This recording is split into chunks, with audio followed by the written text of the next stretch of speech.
Charles Homeyer has seen an election or two. I became voting age in the 60s, and my first presidential election was 1968. And I voted in national elections every 2 years since then. So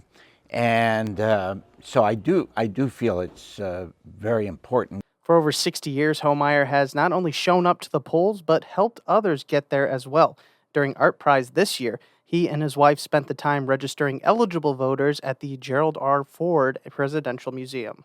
Most people said they had registered and they were voting or going to vote, but there were a few that we helped register. Homeyer's been doing this since 1966 when the then 20-year-old college student traveled from Brown University in Rhode Island down to rural Alabama to help register black voters just a year after the Voting Rights Act of 1965.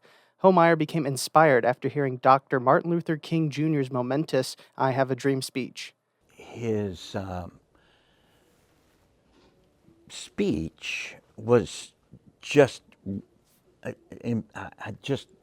just grabbed me. I was riveted by it. His travels down south are just one of the many stories included in a newly published book by Homeyer's daughter titled Guardians of the Vote. Were you sort of maybe the motivation behind your daughter publishing it? I think so. Yeah, right. Now, 60 years later, Homeyer is even more passionate about voting, but he understands people's decision not to tune in during election season, but still hopes they exercise their right to vote this Tuesday. It's easy to become